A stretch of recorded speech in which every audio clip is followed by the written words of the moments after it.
Welcome to another lecture of Skepticism 101. This lecture is on what is truth anyway. This is actually one of the earliest lectures in the course, usually lecture number 2 or 3. And it's based on one of my Scientific American columns, which was titled, What is Truth Anyway? And that particular one, of course, like all of my columns, are just one page in Scientific American, so just 700 words. I just addressed really how we know what is true very briefly and then got into the subject of the resurrection. That was my Easter column. So I want to dive into this much deeper, actually, since I was just touching the surface there of what really is epistemology. It's the study of how we know what we know, which is a huge subject. I'm not a professional philosopher, so I'm coming at this subject of truth and how we know it from a skeptic's and scientific perspective through the lens of skepticism. So let's begin by distinguishing 3 different types of truth claims. The first is subjective internal truths. For example, dark chocolate is better than milk chocolate.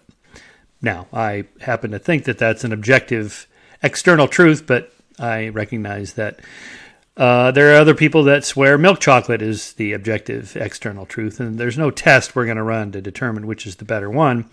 So that would be an example of a permanently subjective internal truth.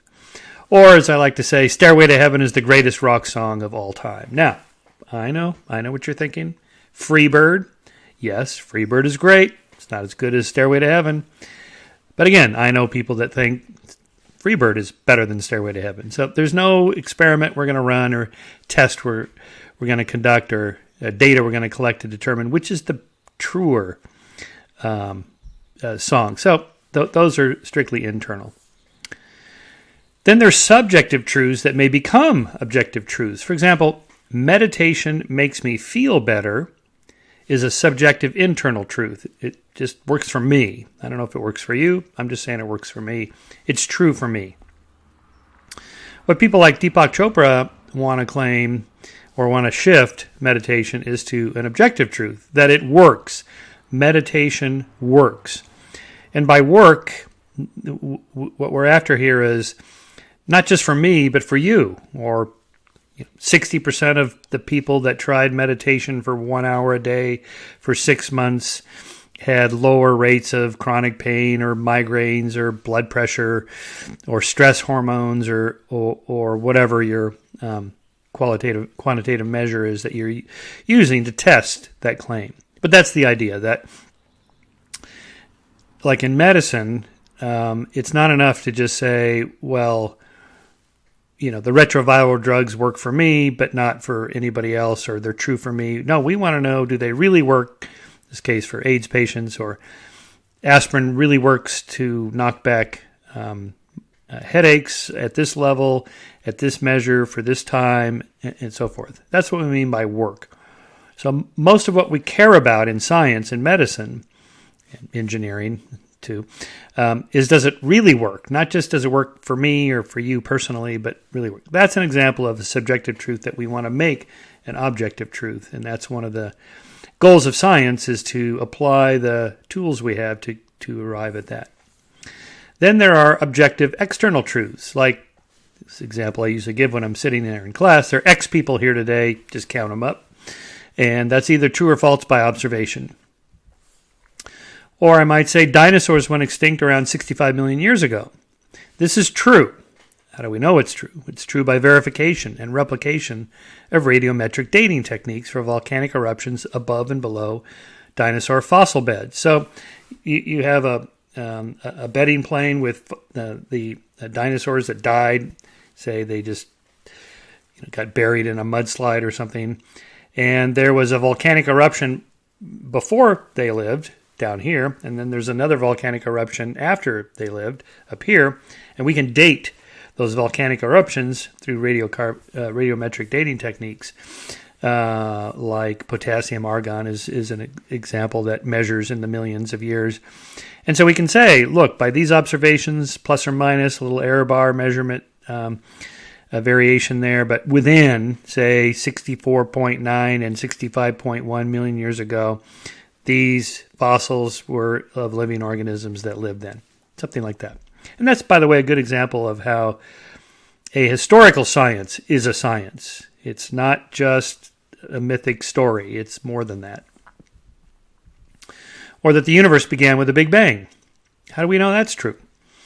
Well, it's true by a convergence of evidence from a wide range of phenomena, such as the cosmic microwave background, the abundance of light elements like hydrogen and helium, the distribution of galaxies and the large-scale structure of the cosmos, and the redshift of most galaxies, and, of course, the expansion of space and time. So when I was in college, the Big Bang Theory had just kind of overtook the steady-state theory. These were two models that were in competition for decades. And by the early 70s, it was clear that the Big Bang Theory was much better, closer to truth than the steady-state theory by these convergence of evidence from these multiple lines of independent inquiry. Okay, that's an important concept in determining what's truth. What is true is that if you have independent lines of inquiry that all point to the same conclusion, even though they are different sciences, they're conducted by different people. So this weeds out a lot of the experimental bias or error that might creep into one particular line of inquiry, unlikely to do so over multiple lines of inquiry. This, by the way, is how we know climate change is real and human-caused. Okay. Now, these propositions are true in the sense that the evidence is so substantial, it would be unreasonable to withhold one's provisional assent. This is a slight modification of Stephen Jay Gould's definition of a fact. I'm broadening the concept to truth. And so, for example, it's not impossible that the dinosaurs died recently, just after the creation of the universe 10,000 years ago, as young Earth creationists believe, but it's so unlikely that we need not waste our time considering it. Therefore, I'm defining truth as a claim for which the evidence is so substantial, it would be unreasonable to withhold one's provisional assent. A claim for which the evidence is so substantial, it would be unreasonable to withhold one's provisional assent. Like gravity, this was Gould's example, it's possible apples will rise instead of fall tomorrow, because we don't properly understand gravity, say, but it's so unlikely that we need not waste our time considering it. So the key here in this term is provisional. These are provisional truths with a small t truth. Because in science, there are no proofs, as in mathematics, or capital T truths. And there are many reasons for this. The first is Hume's problem of induction. So the great Scottish Enlightenment philosopher David Hume wrote extensively about epistemology and how we know what we know.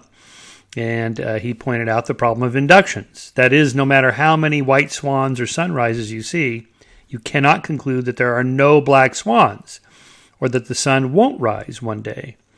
And in fact, there are black swans. They're in Australia. So if you never went to Australia, you'd think, well, there are no black swans. All swans are white.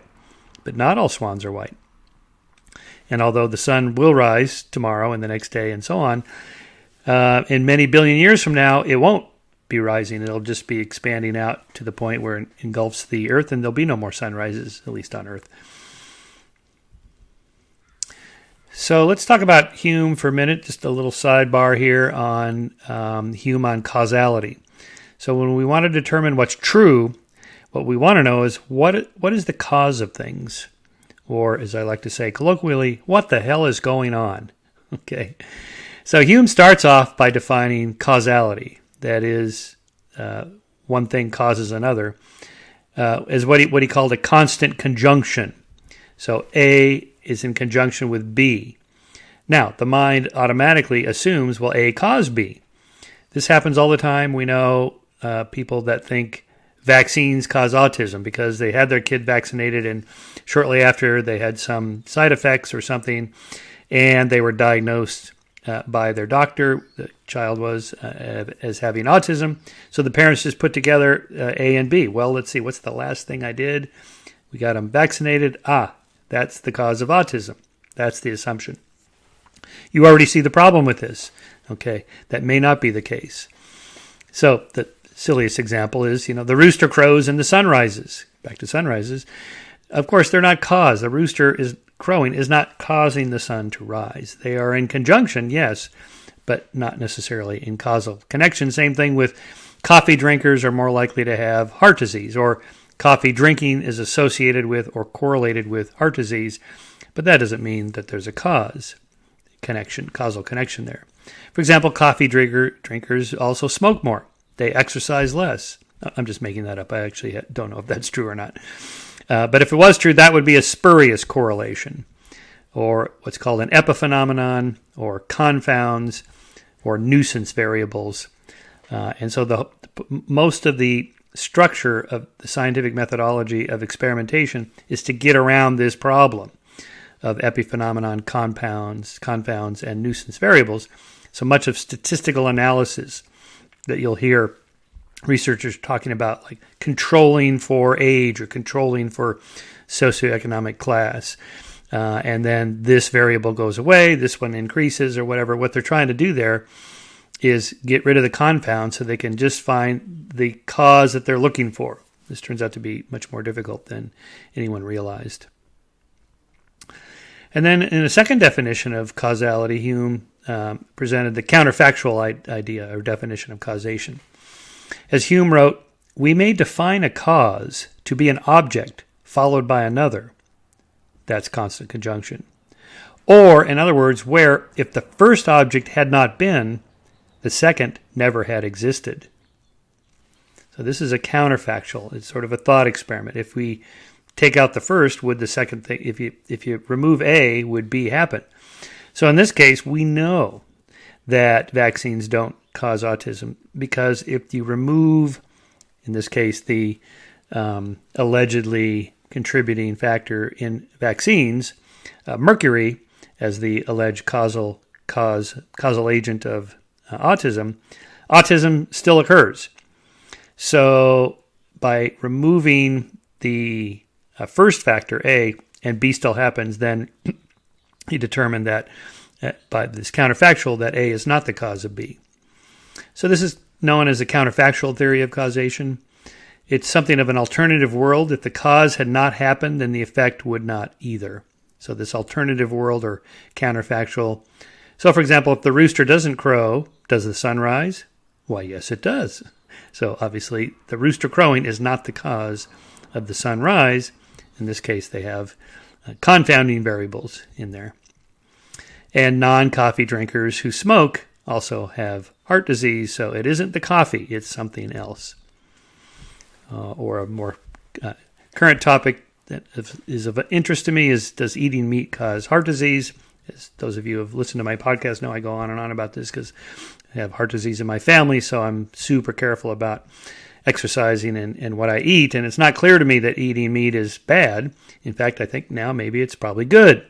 But that didn't used to be the case. It used to be the case that the theory was that heart disease, eating meat causes heart disease. Okay, so this is an example of how difficult it can be to determine causality. Even something as obvious that we take for granted today. Smoking causes lung cancer. A causes B. Not always. There are people that smoke their whole lives and they live to be 100 and they never get they never get cancer. Okay, so obviously there's other variables at work. But of course, we can conclude that there is a causal connection of some kind. It increases the probability of getting lung cancer and so on. So right there, you see that we're adjusting the formula by adding probability estimates to the different confounding variables. So these confounding variables must be controlled, right? So let's talk about causality and truth. Again, we've defined truth here in this lecture as a claim for which the evidence is so substantial it would be unreasonable to withhold one's provisional assent. Well, to do that, that requires understanding causality and assessing the likelihood that A causes B. Or in this case, does X cause Y? That is, what's the truth about the relationship between X and Y? So I'm using X and Y now instead of A and B because I want to talk about correlation for a moment. Again, colloquially, as I like to say, what the hell is going on about X and Y? So A and B is I use because a simple example of association learning, that is, connecting A to B is classical and operant conditioning. So Skinner's rat presses the bar and he gets a reward for that. That's operant conditioning. I can shape him into making that connection between A and B. Pressing the bar generates a pellet in the little cup. And since we haven't fed him since yesterday, he's hungry, therefore highly motivated to find some connection that'll get him food. Once he does, that's operant conditioning. But more broadly, it's association learning. He's connected A to B. Classical learning, of course, is Pavlov's dog. You ring the bell, you give him some food, he salivates, you ring the bell, you give him some food, he salivates, you ring the bell, he salivates. He's associated A with B. Now, of course, ringing the bell doesn't generate food directly, but indirectly it does. So there's confounding variables in there. Does A cause B? As pattern-seeking primates, when we associate A with B, we tend to think that this correlation is causation, but this is a problem in most of the world because correlation does not necessarily imply causation, and determining that is much harder than you think. So correlation is how two dependent random variables correlate, which is where the word comes from. This goes back to Francis Galton and Spearman in the late 19th, early 20th century, developing the science of mathematics of correlation. But in roughly speaking, for each unit, the value of one variable depends on the value of the other variable. So they both go up and down in some kind of seemingly causal way. This is best visualized in a scatter plot in which two variables appear co-related. So, for example, I love the data graphs from Max Roser's Our World in Data website, one of the very best. And here he's simply run a correlation between life expectancy at birth, how many years you will live if you're born in this year, this year, this year, and this year, or in this case, this country or this country or this country. And so the horizontal variable there is liberal democracy.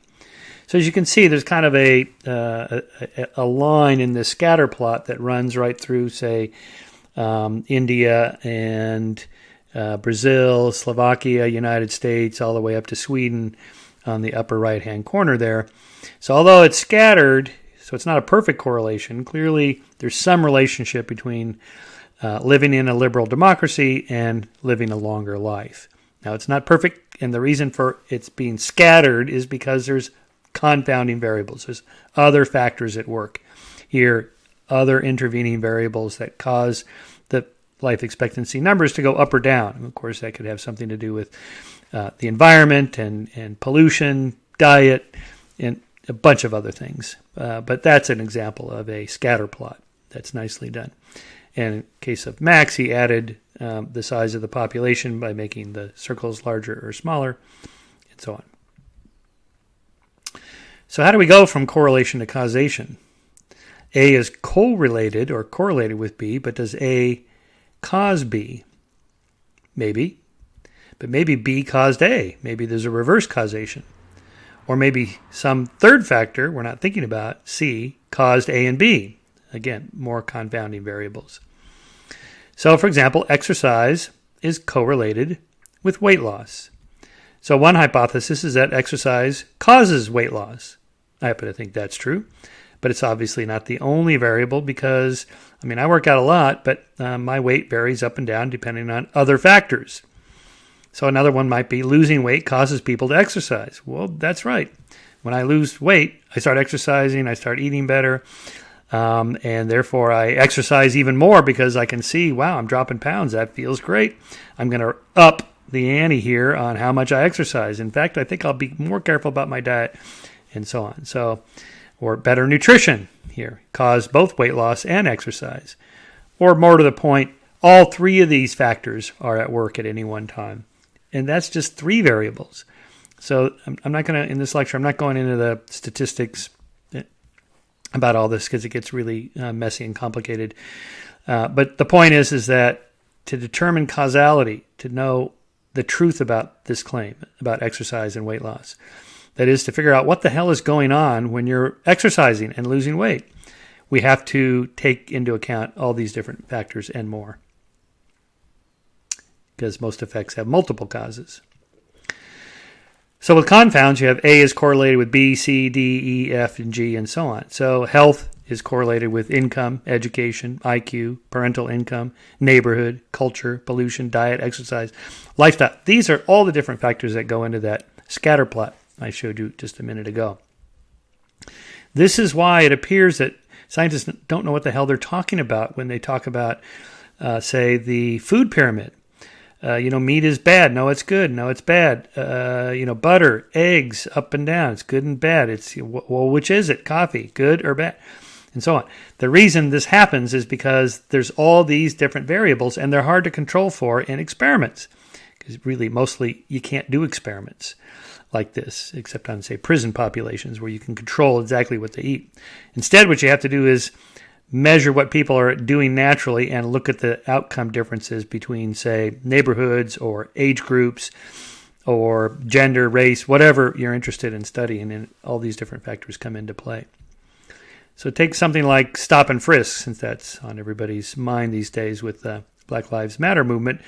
This was very probably a very bad idea.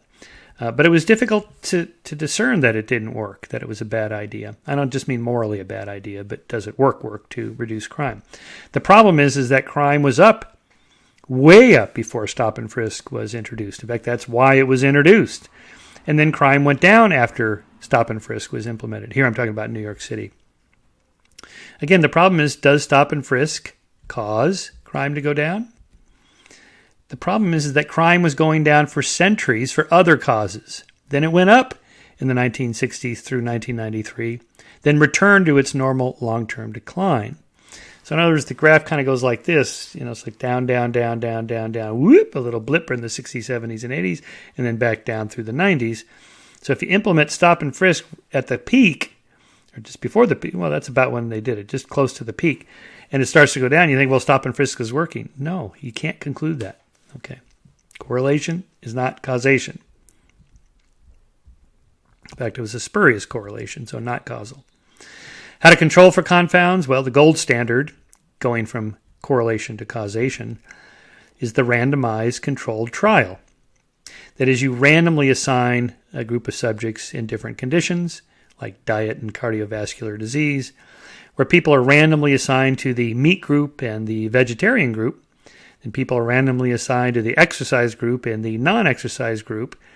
And as I mentioned before, this is difficult to do because it's hard to control for confounding variables. People forget what they ate. They lie about what they ate. They only went to McDonald's once a week, and they say they never went to McDonald's, and so on and so forth.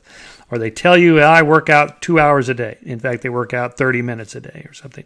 2 hours is a lot. I know, because that's about what I do, and it takes a long time to put in 2 hours. So people, in their minds, they forget or they exaggerate. So those are the kind of confounding variables that make it. Also, these are the kind of experiments you can't really do. They're mostly unethical, again, unless you have a population of prisoners or something like that. Like this little New Yorker cartoon here. The title of my science project is My Little Brother, Nature or Nurture. The other funny line about that is, nature or nurture. Either way, it's your parents' fault.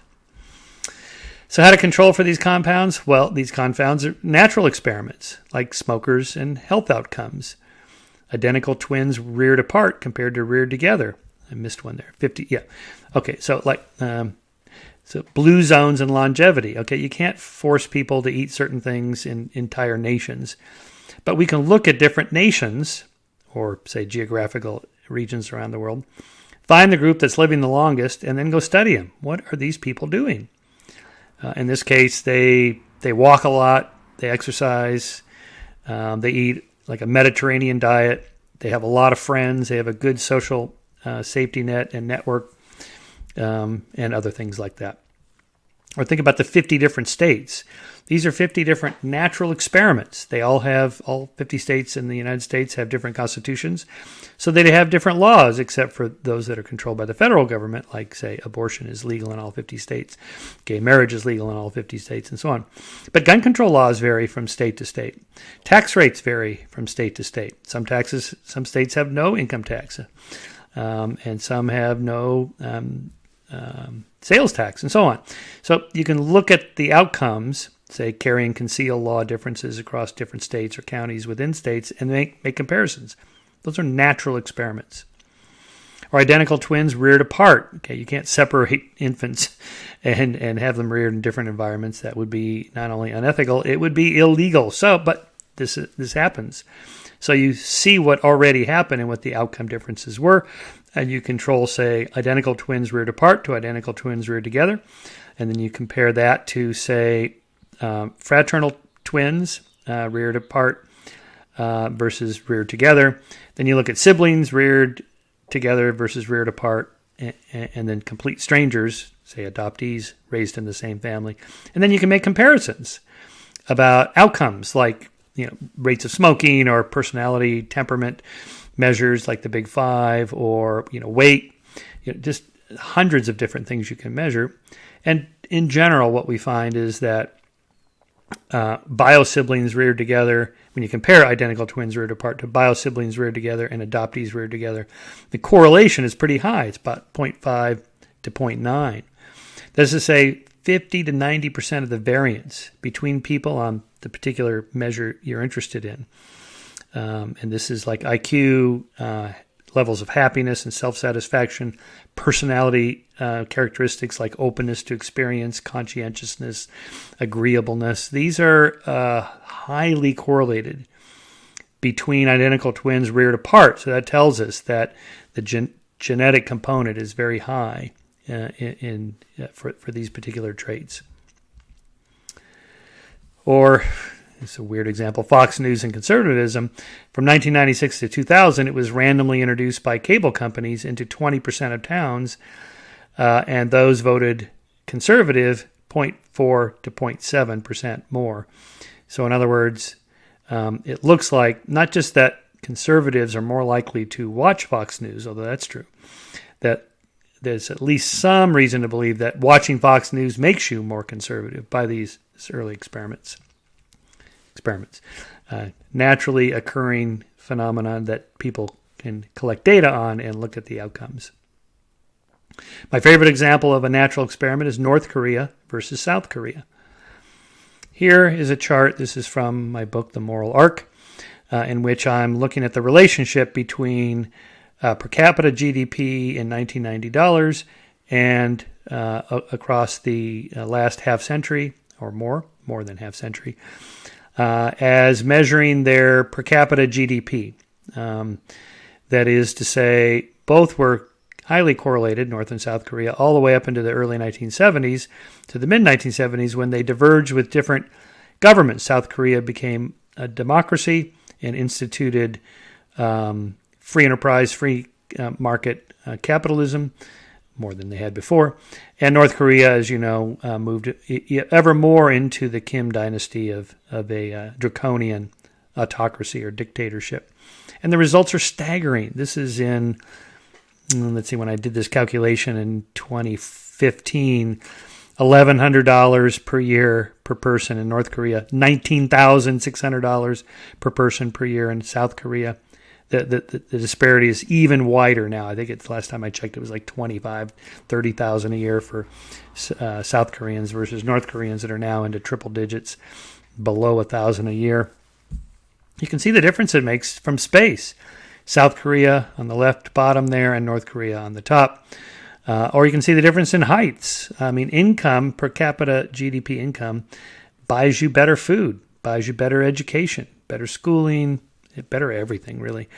But that's a difference. Of course, we can't force countries to become dictatorships or free market economies, but we can measure what happens to countries that do this naturally. Okay, that's a good example of natural experiments. All right, let's return to David Hume, and again, trying to determine what the hell is going on here. Hume's principle proportionality is an important element here. A wise man proportions his belief to the evidence. Proportionality. And of course, what he has in mind here when he wrote his treatise on human understanding, 1758, in the section on miracles, he's talking about the resurrection here. Here's what he writes about this. Nothing is esteemed a miracle if it ever happened in the common course of nature. It is no miracle that a man, seemingly in good health, should die on a sudden, because such a kind of death, though more unusual than any other, has yet been frequently observed to happen. But it is a miracle that a dead man should come back to life, because that has never been observed in any age or country. Okay, so somebody who drops dead, that's unusual, but it's not a miracle, because that does happen. Somebody who does the opposite, they raise from the dead. That's never happened. We've never seen that. So the claim that it has happened once, well, that would be an extraordinary claim. And you know what I'm getting to with this. So this is what I call Hume's maxim. This is the next passage in that section. The plain consequence is, and it is a general maxim worthy of our attention, that no testimony is sufficient to establish a miracle unless the testimony be of such a kind that its falsehood would be more miraculous than the fact which it endeavors to establish.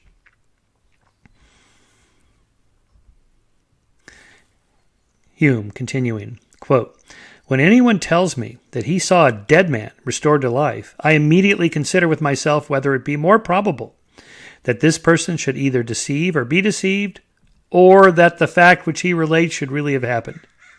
I weigh the one miracle against the other, and according to the superiority which I discover, I pronounce my decision, and always reject the greater miracle. If the falsehood of his testimony would be more miraculous than the event which he relates, then, and not until then, can he pretend to command my belief or opinion." Okay, that's a very 18th century way of writing. There's a lot packed in there.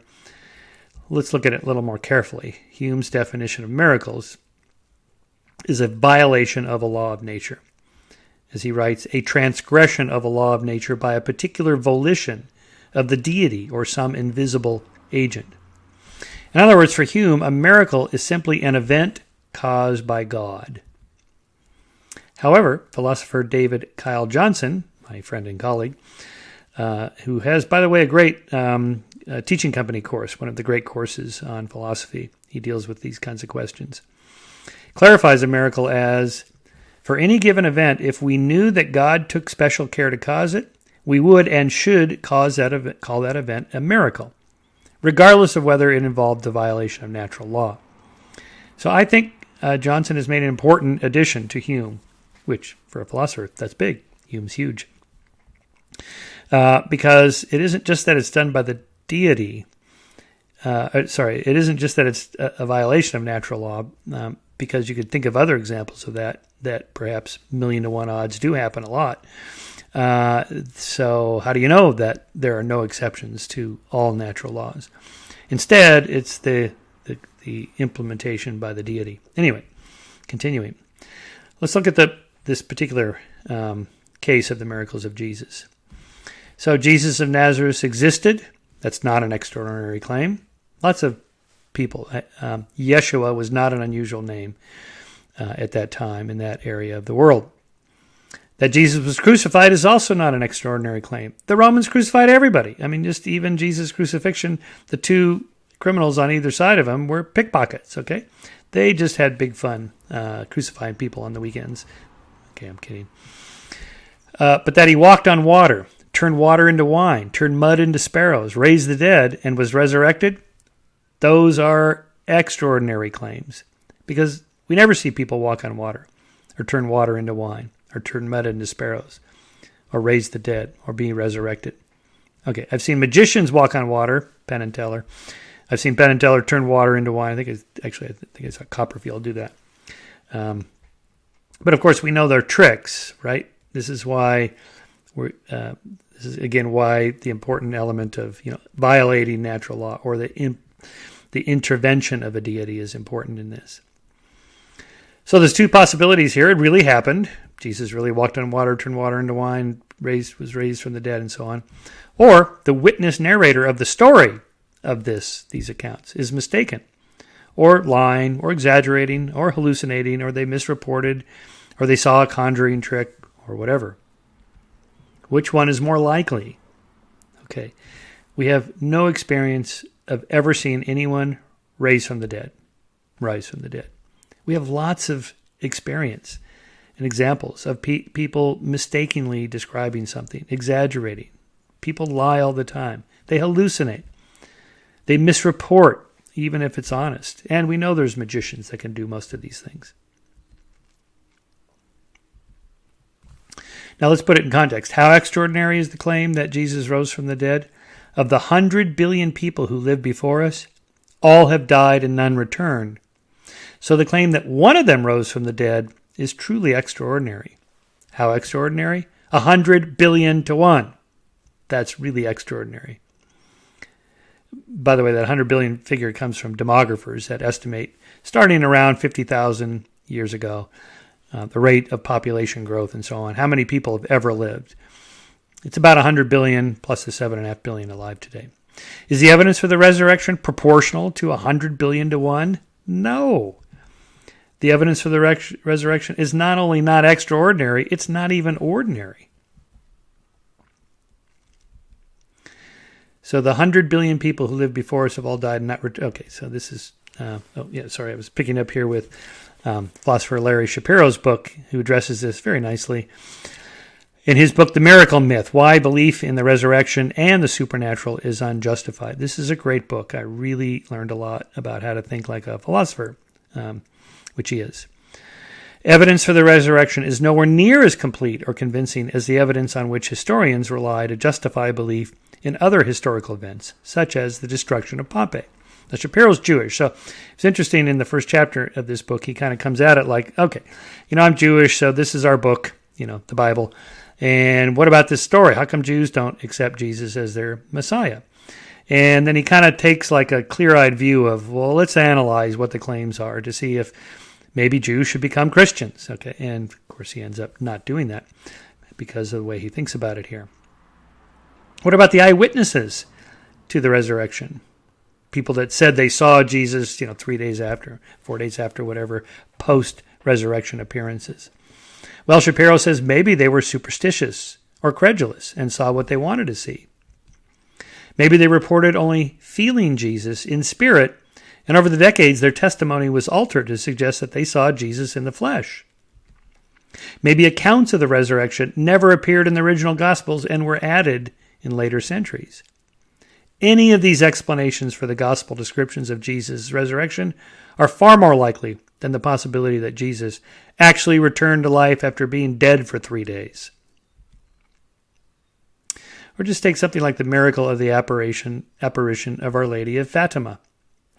In 1917, in Fatima, Portugal, 3 children claimed to have seen a vision of the Virgin Mary, who told one she would return on October 13 to perform a miracle. 70,000 people gathered and saw, we're told that 70,000 people gathered and saw, quote, the sun seemed to tear itself from the heavens and come crashing down upon the horrified multitude.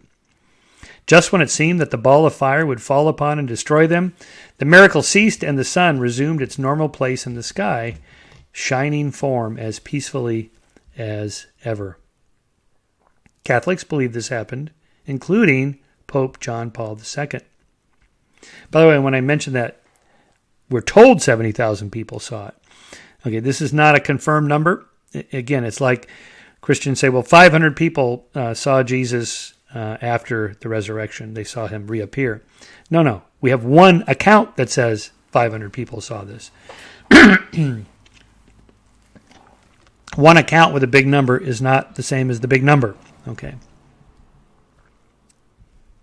2 possibilities. The sun really did move about the sky and then start to come crashing down towards the crowd. Or 70,000 witnesses, or however many there really were mistaken, lied, or were misrepresented. Which one is more likely? As impressive as it is that 70,000 people, or however many, 7,000, whatever, witnessed something this miraculous, it's even a greater miracle that the sun would stop. That is, the earth would stop moving. Okay, this has never happened. It's never going to happen. Therefore, because everyone on earth would see it, catastrophic consequences of earth stoppage and so on and so forth. Okay, there'd actually be evidence that happened from the catastrophe this would cause. Rotating at 1,000 miles an hour, stops, things go anyway. But much more likely is it never happened, of course. It's like the miracle of Penn and Teller's bullet catch. Okay, I don't know if you've ever seen this. I'm not going to show a clip because I don't have the copyrights to do that. But just, you can Google online. Okay, the one thing we know for sure, when they line up on either side of this stage with the yellow stripe through there, they have volunteers from the audience load the bullets into the guns. The people that are volunteers, I can promise you they're not shills working for Penn and Teller. They confirm it's a real gun, it's a real bullet. Then the bullets are fired across the stage. Penn and Teller each catch the other one's bullet, as confirmed later by the eyewitnesses who scribbled their initials or a little figure on the bullet shell casing and then the bullet itself, and you can see that they've crossed, and so on and so forth. Okay, what's more likely, right? That it really happened. That is, Penn and Teller really caught bullets in their teeth fired from .357 Magnum handguns, or our eyewitness account is mistaken. We misperceive the event. It's a magic trick, etc. Of course it's a magic trick, and nobody thinks that they're actually catching bullets in their teeth, right? But when we know it's magic, then we're, I think, actually better at critically thinking about this. Okay, so I've been building to this principle of ECRE, that is, from Carl Sagan, who wasn't the first to say this, by the way, but he said it more succinctly than the original person who was one of the founders of PsyCop, or what's now called the Center for Inquiry, Marcello Truzzi. But Carl Sagan said it more poignantly, I think, and more famously in Cosmos.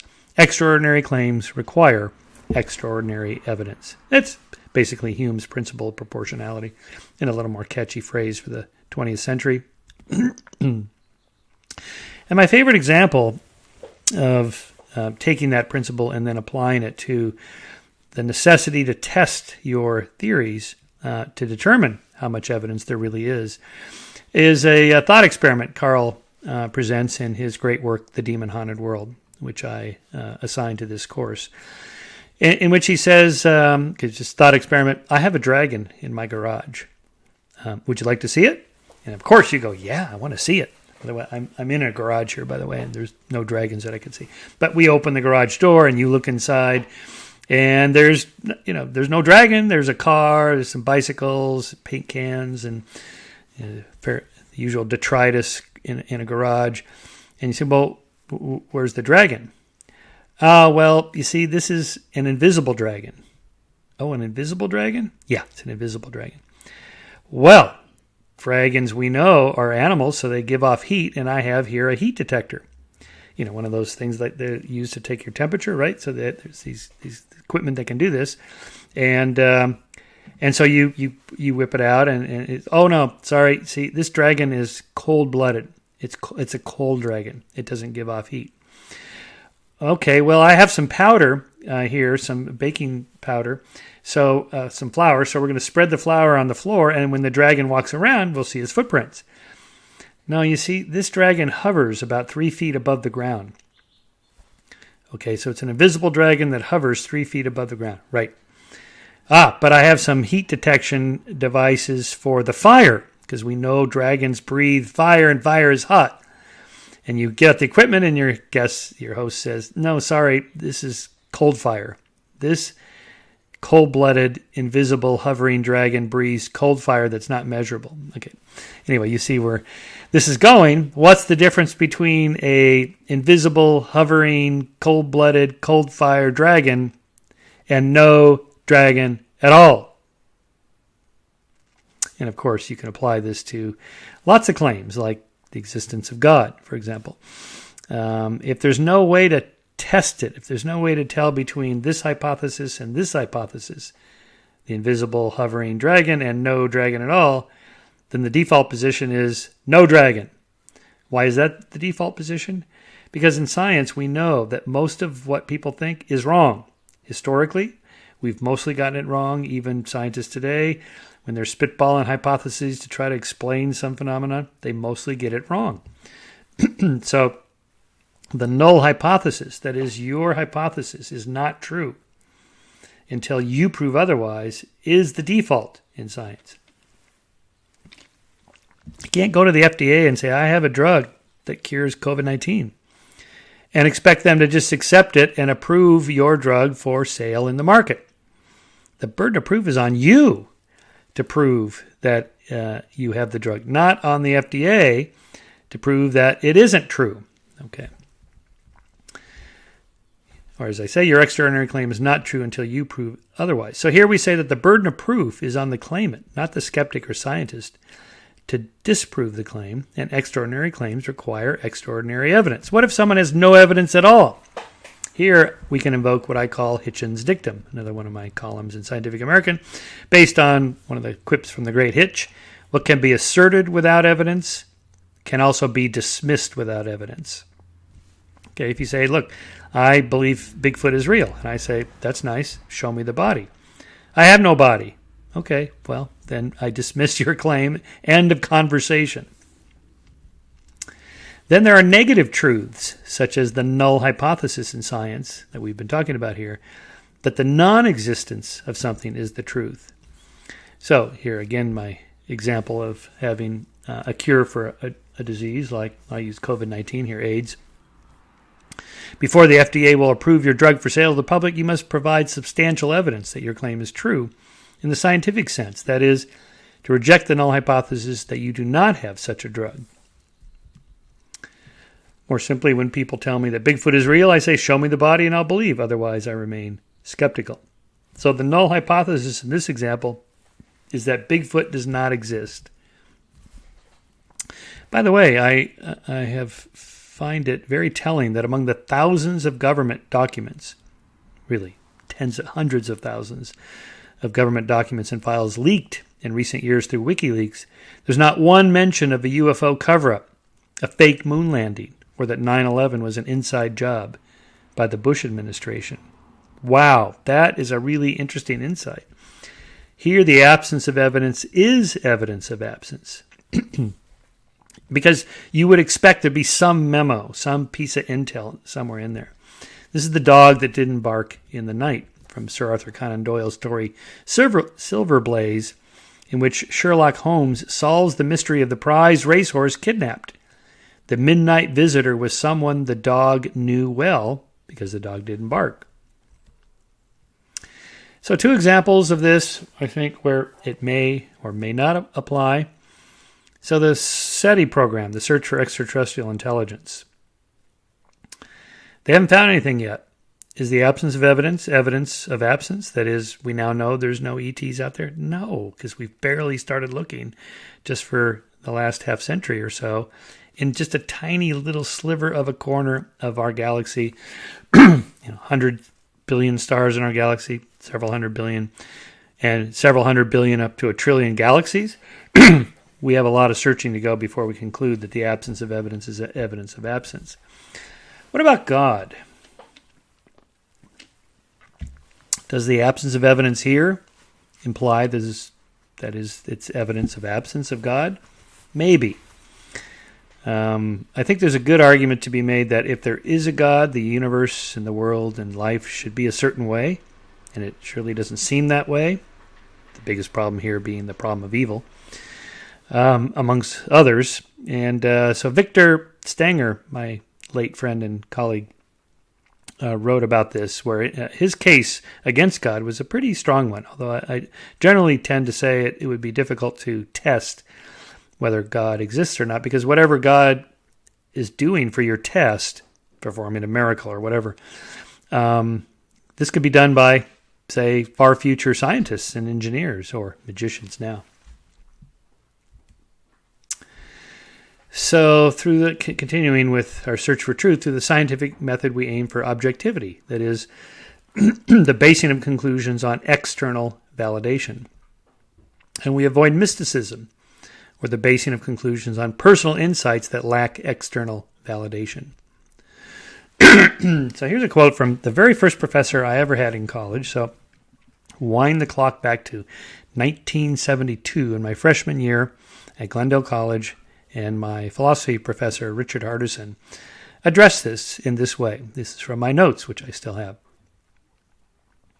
Mystical truths, by their nature, must be solely personal, and they can have no possible external validation. Each has equal claim to truth. Tea leaf reading and astrology and Buddhism, each is equally sound or unsound if we judge by the absence of related evidence. This is not intended to disparage any one of the faiths, merely to note the impossibility of verifying their correctness. So this is the problem. Mysticism is based on internal truths that can't even in principle, if they can't even in principle, be converted into external truth through some kind of test or external validation through corroboration with others. Then they're forever stuck in the realm of personal truth, and that is a different notion entirely than external truths, objective truths. So the key to reliable knowledge, scientia, is external validation through experiment or empiricism, and especially by corroboration of others. So take something like mind-altering drugs like MDMA or ecstasy. These produce, in the part of the participants using them, a certain kind of truth. But is it an external truth? Or something like ayahuasca or DMT, the so-called spirit molecule? I've been encouraged to take these so I could better understand what people experience. Okay, I'm tempted.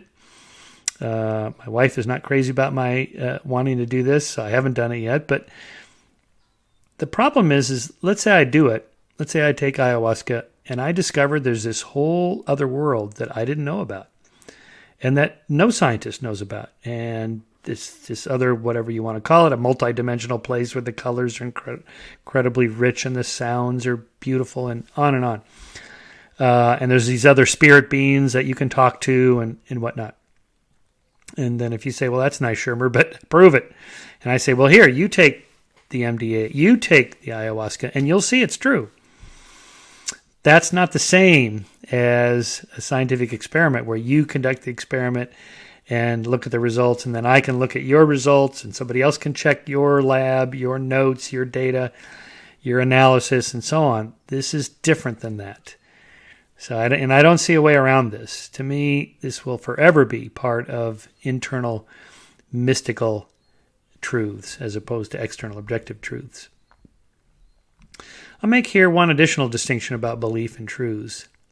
I don't believe in evolution or climate change. I accept them as true, with a small t. Science doesn't build belief systems in the way that religion and politics does.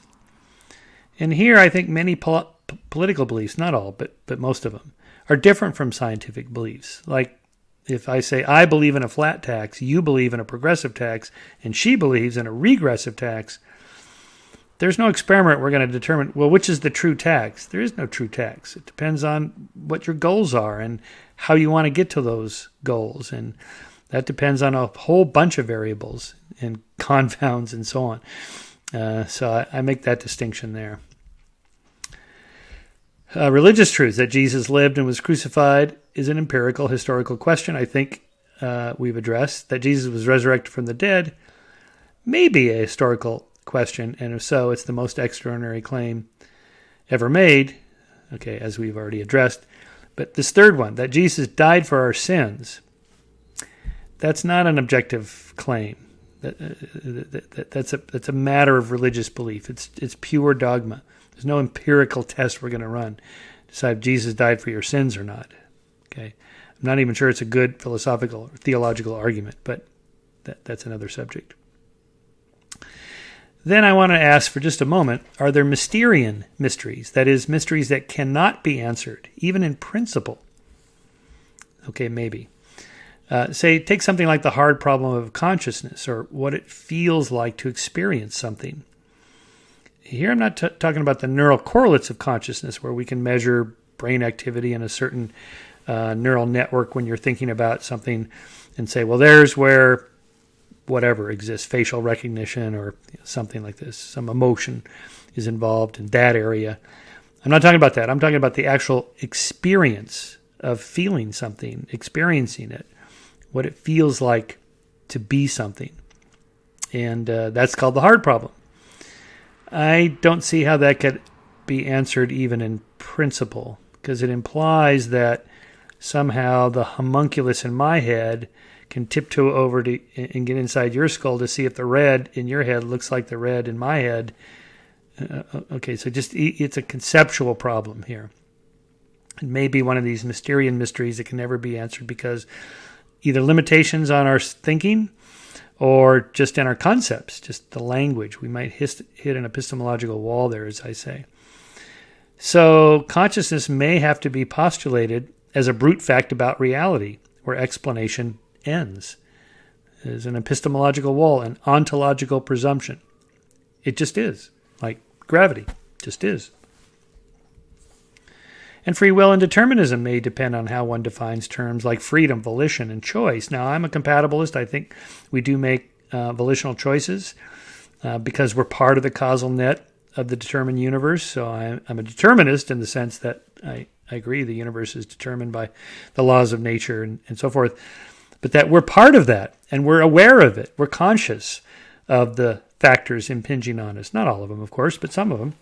Enough where we can change the future based on the choices we make. So that the universe is determined, but it's not predetermined. And one of the factors, in addition to quantum mechanical randomness and so on, is ourselves. We're making choices that alter the future. Still, I think I throw it in this category simply because our concepts are so bound with the meaning of the words, and there's limitations on what we can do with those words. I mentioned God before as a way to test it, maybe, but maybe not. It may be a Mysterian mystery because, as I have argued elsewhere, any sufficiently advanced extraterrestrial intelligence is indistinguishable from God. So anything you, the theist, could propose that God could do, I can imagine a super advanced extraterrestrial intelligence or a super advanced far future human doing. That would make them God. So that's not what most people mean by God. So then what does that mean? Okay. And finally, my favorite Mysterian mystery is, why is there something rather than nothing? Well, that can't be answered because it's impossible to conceptualize nothing. Go ahead, try it. All right, so I'm in the garage here, so we take away all the stuff in the garage. I have an empty garage, but there's still a garage, so you got to get rid of the garage. Well, there's still the air. Got to get rid of the air. There's still the space-time. Got to get... Okay, how do you get rid of the space-time? All right. More than that, not just no matter, no energy, no space, and no time, but no mental or Platonic concepts, no logic or mathematics, and no sentient beings asking why there is something rather than nothing, because there would be no consciousness, no non-physical thing of any kind, and thus no God or gods, or anything outside of nothing from which to create something. Not just emptiness forever, but not even the existence of emptiness, and no forever, because there's no time. At this point, I don't even know what the hell I'm talking about. This is truly inconceivable. Okay, back to reality. Are we living in a post-truth era? That is, this lecture is about the search for truth. There are some people claiming it's not possible, that we're living in a post-truth era. Well, I've asked the question. It's good to remember Ian Betteridge's law of headlines states, any headline that ends with a question mark can be answered by the word no. Okay, so this, you can see behind me the cover of Skeptic magazine, a recent issue of Skeptic, with Steven Pinker on the cover, in which he argued that we are not living in a post-truth era. We had originally toyed with the idea of making it a question mark on the cover and then remembered Betteridge's law of headlines, so we didn't want to fall to that. As Steve starts off in his article, is the statement we are living in a post-truth era true? If so, it cannot be true. That is, the evaluation of the proposition as true or false means we're still evaluating propositions based on whether they are true. So we are not living in a post-truth era. Likewise, is the statement humans are irrational rational? If so, it cannot be true. If humans were really irrational, then who specified the benchmark of rationality against which humans don't measure up? And how did they conduct the comparison? Okay, I'm quoting Pinker there from his Skeptic article. So this line of reasoning about reasoning was made most explicitly by the philosopher Thomas Nagel in his book, The Last Word, in which he made the case that truth, objectivity, and reason are not negotiable. Because as soon as you're making the case for them or against them, you're making a case, which means you're implicitly committed to reason. Nagel calls this a Cartesian argument because of Descartes' cogito ergo sum. That is, Descartes starts to doubt everything. He was the ultimate skeptic. And then he hit a wall. He couldn't doubt the existence of the doubter, namely himself. So just as the very fact that one might be questioning one's own existence shows that one must exist, the very fact that one is examining the question of rationality shows that, well, one is committed to rationality. A corollary is that we don't have faith in reason. As Nagel puts it, this is one thought too many. We don't believe in reason. We use reason. And people are more reasonable than we think. So, for example, I've written elsewhere about the research by Andrew Guess, Brandon Nyan, and Jason Reifler conducted a quantitative analysis of the role of fake news in the 2016 election and found that fake news took up far less than 1%. By the way, these researchers originally were doing research on the backfire effect. That is, if you present people with evidence against one of their beliefs, they'll double down on the belief. Okay, turns out these experiments have not been replicated, and there's lots of examples to doubt that. This is one of them. First of all, that there wasn't all that much fake news, and that it had next to no effect on the election. So, for example, only people who already hated Hillary would believe that she was running a child sex ring out of a Washington, D.C. pizzeria. Okay, so it's not like that crazy conspiracy theory spread and Trump won.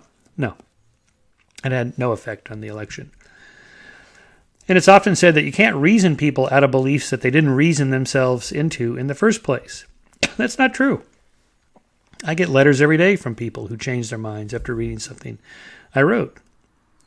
And Nyan and Reifler, in their study, show that evidence can change people's minds, even on highly politicized issues, if it's presented in a clear and compelling format, most notably graphs. Here I'm thinking of climate change, for example. But there's one other factor. You have to take out of the equation some particular belief that people are not going to give up, like their religious beliefs or their political party. Almost nobody changes those. So if you make your factual claim linked to them having to give up that belief, they're less likely to do that. Because beliefs can also be signals of group loyalty.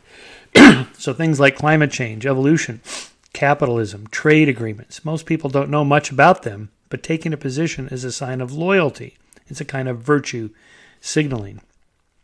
I don't know much about climate change, climate science. I try to read some of the papers. They're very technical.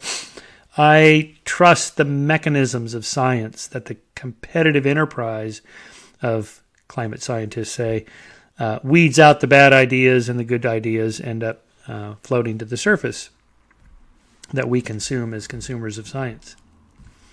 As Dan Kahan says, science denial is not correlated with scientific illiteracy. That is, climate believers in climate change, they don't know anything more about climate science than climate deniers. So what does predict it? It's political orientation. As we know, the left is skeptical of GMOs, vaccines, and the right is skeptical of climate change. So the number one predictor of somebody's position on these scientific issues is not their knowledge of the science.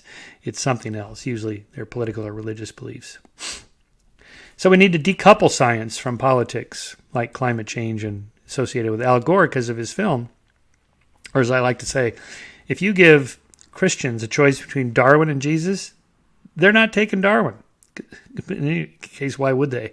Because Darwin didn't die for your sins, okay?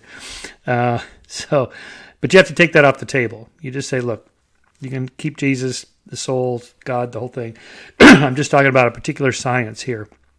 Here's the evidence for it. You can see it if you like as God's way of creating living organisms, something like that.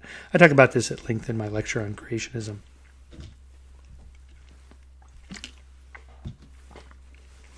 Then there are rational irrationalities. That is, there's times when we don't want to know the truth exactly. So like when Nixon floated his idea about bringing about the end of the Vietnam War, that he was just crazy enough to use nukes. He let that leak to our opponents, the North Koreans and the Chinese. This became known as the madman theory. Like, he's rationally irrational, at least on the surface of it. Some people have suggested that about Trump, although I'm not sure he's that rational enough to be rationally irrational. Religious fervor and terrorism, they may just be crazy enough to fly a plane into a building, yes. So the problem with mutual assured destruction as a Cold War strategy for nuclear weapons is that it's based on the rational actor theory. It only works when you presume the other guy doesn't want to die. A doomsday machine only works if both sides know about it. Okay, so here I'm going to show a little video clip from one of my favorite films, Dr. Strangelove, in which they're in the war room here, and they discover through the Russian ambassador that the Russians have this doomsday machine, but nobody knew about it. There's no point in having a doomsday machine unless everybody knows about it. Anyway, that's the idea. So here's that little clip. Let's see if this plays okay. Detonated, it will produce enough evil radioactive fallout so that within 10 months the surface of the Earth will be as dead as the moon. Come on, this sounds ridiculous. Our studies show that even the worst fallout is down to a safe level after 2 weeks. You've obviously never heard of Cabal Thorium-G. Well, what about it? Cabal Thorium-G has a radioactive half-life of 93 years. If you take, say, 50 H-bombs in the 100 megaton range and jacket them with Cabal Thorium-G, when they are exploded, they will produce a doomsday shroud, a lethal cloud of radioactivity which will encircle the Earth for 93 years. What a load of commie bull. I mean, after all. Afraid I don't understand something, Alexei. Is the Premier threatening to explode this if our planes carry out their attack? No, sir. It is not a thing a sane man would do. The doomsday machine is designed to trigger itself automatically. But surely you can disarm it somehow? No, it is designed to explode if any attempt is ever made to untrigger it. Automatically? It's an obvious commie trick, Mr. President. We're wasting valuable time. Look at the big boy. They're getting ready to clobber us. But this is absolute madness, Ambassador. Why should you build such a thing?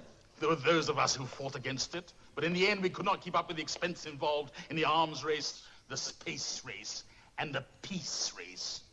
And at the same time, our people grumbled for more nylons and washing machines. Our doomsday scheme cost us just a small fraction of what we've been spending on defense in a single year. But the deciding factor was when we learned that your country was working along similar lines, and we were afraid of a doomsday gap. This is preposterous. I've never approved of anything like that. Our source was the New York Times. Dr. Strangelove, do we have anything like that in the works? A moment, please, Mr. President. Under the authority granted me as Director of Weapons Research and Development, I commissioned last year a study of this project by the Bland Corporation. Based on the findings of the report, my conclusion was that this idea was not a practical deterrent for reasons which at this moment must be all too obvious. Then you mean it is possible for them to have built such a thing? Mr. President, the technology required is easily within the means of even the smallest nuclear power. It requires only the will to do so. But how is it possible for this thing to be triggered automatically and at the same time impossible to untrigger? Mr. President, it is not only possible, it is essential. That is the whole idea of this machine, you know. Deterrence is the art of producing in the mind of the enemy the fear to attack. And so, because of the automated and irrevocable decision-making process which rules out human meddling, the doomsday machine is terrifying, it's simple to understand, and completely credible and convincing. Gee, I wish we had one of them doomsday machines, Stainsy. But this is fantastic, Strangelove. How can it be triggered automatically? Well, it's remarkably simple to do that. When you merely wish to bury bombs, there's no limit to the size. After that, they are connected to a gigantic complex of computers. Now then, a specific and clearly defined set of circumstances under which the bombs are to be exploded is programmed into a tape memory bank. A single roll of tape can store all the information. What kind of a name is that? That ain't no crowd name, is it, Sting? The 25 He changed it when he became a citizen. It used to be Merkwürdig Liebe. Not crowd by any other name, most of it.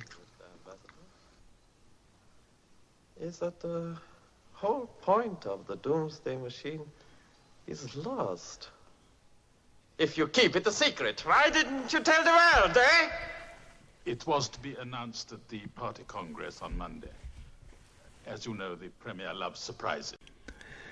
So speaking of nuclear weapons, let me continue here and introduce you to the man who saved the world. This is a poster from a recent documentary on Colonel Stanislav Petrov, who is now called the man who changed the world. On September 26, 1983, 3 weeks after Soviet military shot down Korean Airlines Flight 007, Petrov was the duty officer at the command center for the Oko nuclear early warning system when the system reported that 5 missiles had been launched from the United States. Petrov judged the reports to be a false alarm, and his decision to disobey orders against Soviet military protocol is credited with having prevented an erroneous retaliatory nuclear attack on the United States and its NATO allies that would have resulted in large-scale nuclear war and the deaths of hundreds of millions of people. And it turns out Petrov was right. Investigation later determined that the false alarm had been created by a rare alignment of sunlight on high-altitude clouds above North Dakota and the highly elliptical orbits of satellites, later corrected by cross-referencing a geostationary satellite. Here is the trailer for that film. It's quite good. Most of you might remember when the Cold War was at its height. The Soviet Union had just shot down a Korean jet. We live in a world in which the great powers have poised and aimed at each other nuclear weapons that can in a matter of minutes arrive in each other's country and destroy virtually the civilized world we live in.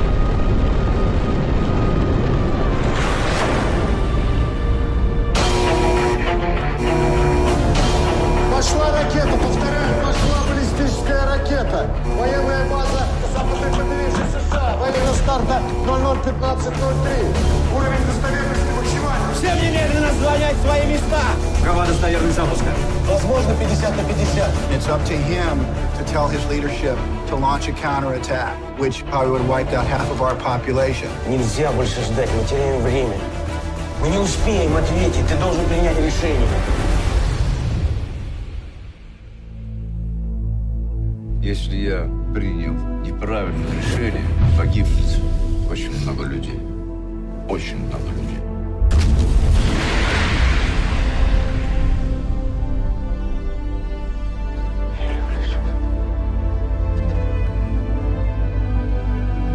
What a privilege to meet you, the man who saved the world. I'm not a hero.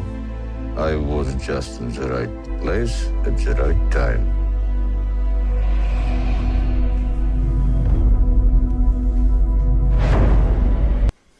Well, yes, I think that's right, because we're not sure how we know that he knew. It was a good guess in any case. But this is a problem in signal detection. So I'm going to introduce, again, I introduced this in my cognitive biases lecture, the 2x2 matrix of how we determine whether something is true or not by eliminating other possibilities. And I'll come back to this in just a moment, but this is my favorite example of this, in which I was tasked with being the talking head on a documentary about cursed horror films that is horror films in which bad things happen to the actors and people affiliated with the film, either during the filming or shortly after. And so here's the little clip from that in which I explain this 2x2 matrix as a tool in determining whether something is true or not. I would like you to think about putting those films that are cursed in a box. And we're going to put this box right here, and then we're going to draw a square around it, in which we have 3 other boxes. So in this box, number 1, we have cursed horror films, Poltergeist and The Crow and The Exorcist and so on. Now what I want you to think about is the second box over here, which are cursed non-horror films. Superman, Christopher Reeves fell off a horse, broke his neck, and Apocalypse Now, Martin Sheen has a heart attack, and all these weird things that happen. Okay, why aren't we talking about that cell? Because they're not horror films. In this box down here, I want you to think about non-cursed horror films, like The Shining. Come and play with us, Daddy. This is one of the scariest films ever made. No curses. Or, more recently, It. Or Get Out. Why don't we notice those? And then the fourth category, of course, is non-cursed, non-horror films. Pick any of them. Citizen Kane, Casablanca, people had long careers after that. Nothing weird happened. So you have to keep in mind all 4 categories and remind yourself, look, I'm only focusing on this one, but all the other ones, put it into context. And when you see the bigger picture, you realize, okay, there's actually nothing to be explained. I would like you to think of... So here's that 2x2 cell that we're going to use for looking at other issues here as we wrap up this lecture. So in cell number 1, you have horror films that are cursed, like Poltergeist and Exorcist, The Omen, Crow, Twilight Zone, the movie. Somebody's actually decapitated by a helicopter in the filming of Twilight Zone, the movie. Then there's horror films that are not cursed, super scary ones like It, The Ring, The Sixth Sense, The Shining. And then non-horror films cursed, like Superman, Wizard of Oz, Rebel Without a Cause, Apocalypse Now. And then non-horror, non-cursed films like The Godfather, Star Wars, Casablanca, Citizen Kane. So, in other words, by focusing on this one cell here, to the exclusion of the others, we're getting a distortion about a false correlation, a correlation between curses and horror films that doesn't really exist. It doesn't exist because of all the other exceptions here. So there's really nothing that needs explaining. I hated to tell this to the filmmakers, but to their credit, they included my explanation. So I really appreciated that. So let's go back to Stanislav Petrov and his issue. As you saw in that little trailer, he had 15 minutes. That's right. That's how it works. You have about 15 minutes to make a decision that the signal you're getting on your radar screen is it missiles, because there's certain protocols that we have, for example, launch on warning. That is to say, it's a little risky to wait to see if the missiles actually strike before you launch a counterstrike, because what if they knock out all your missiles? And well, of course, that's why we have the triad. We have bombers and we have submarines and missiles, land-based missiles. So, but the idea is that you can't wait 15 minutes, because if they take out our missiles, then we can't retaliate. So we have to retaliate just a warning. Well, is the warning a true warning or not? Well, here's our 2x2 matrix. In the upper left, we have real missiles, and we signal, yes, they're real, and we launch a retaliatory strike. So, so that's a hit. Well, okay, so I say no damage. The idea is that we, so-called missile defense system, we knock down their missiles. It probably isn't possible. In fact, I know it's not possible.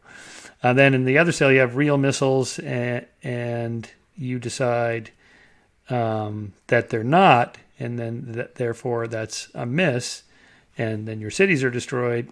Or the bottom left cell, it's a false signal, and excuse me, you decide they're really missiles, and that's a false alarm. So you've wasted a response, in which case bad for the enemy, because we've launched our missiles to them, and of course they're going to retaliate, so that's going to actually be a disaster for us. or that the missiles are really a false signal and you reject that, a correct rejection, so that's a no cost. But we can apply this to lots of other things in life, which is where I'm kind of wrapping it up here. Why this lecture is important, that is to say, determining the cause of things, determining whether something is true or not, trying to figure out what the hell is going on, applies in everything we do. So let's say you get a blob on your x-ray. Is it cancer or no?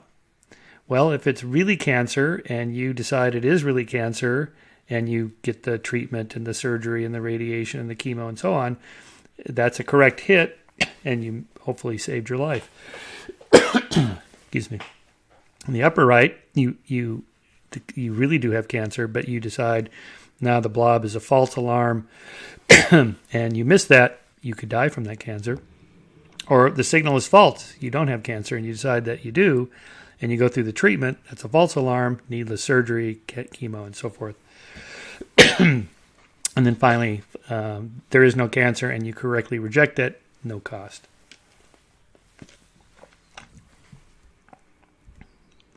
Criminal justice system is based on this. Okay? Nobody is omniscient, including the judges and juries especially. So we have a real criminal and we determine that he's guilty, that's a hit, and justice has been served. But if it's a real criminal and we let him go, that's a miss. So there's one form of injustice. Or the person really didn't do it and we decide that he's guilty. That's a false alarm, but that's an injustice because you've falsely imprisoned somebody. And of course, the person didn't do it and they were found to be not guilty. That's a correct rejection. That's a form of justice, although there is a cost in the trial and the stress on the falsely accused person. So that's a problem of criminal signal detection. Or just think about what we're going through right now with COVID-19. That's a signal detection problem. That is, should we socially isolate or should we continue on as business as usual or something in between? Well, upper left cell, social isolation, and it turned out that was the decision we made. It turned out that COVID-19 was catastrophic. So that was good to socially isolate. That's a hit. We saved a lot of lives. But on the upper right, not so good, right? We continue with business as usual. COVID-19 turns out to be catastrophic. That's a miss. That's a type 2 error, a false negative, and many millions die. Or bottom left, we socially isolate and COVID-19 was moderate. So that's a false positive, a type 1 error. And that hurts the economy, probably what happened. But we still don't know for sure at the time I'm recording this in June of 2020. Or on the bottom right, we continue on business as usual, and it turns out that COVID-19 wasn't so bad. That's a correct rejection, and the economy is not destroyed. And finally, even marriage, right? I call this a spousal or spouse signal detection. Well, when you marry somebody, hopefully it's the right person. But of course, nobody knows for sure. No one's omniscient.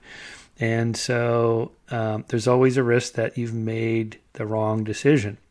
So in the upper left corner, you made the right decision. This is actually the best person for you or the right person for you at this time. And you decide to marry them. That's a hit and you have a happy marriage. In the upper right, the spouse, this person you were going to marry, what was the right person for you and you declined to marry them. That's a miss. So you try again.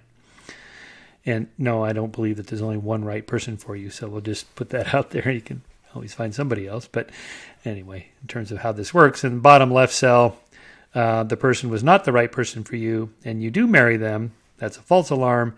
And that could end up in an unhappy marriage. And that is one reason why we have such a high divorce rate. People have poor reasoning abilities about spousal signal detection. And then the bottom right, this was not the right person for you. You didn't marry them. That's a correct rejection. And you try again. Now, if that seems kind of cold, this spouse signal detection, you mean to tell me evidence has something to do with love? Yes. So I'll close out with a little joke from Tin Mention. Do you know what they call love without evidence? Stalking. Okay. Evidence is all important for determining what the hell is going on in all areas of life. That is, we want to understand causality. We want to know what's true. Thanks for listening.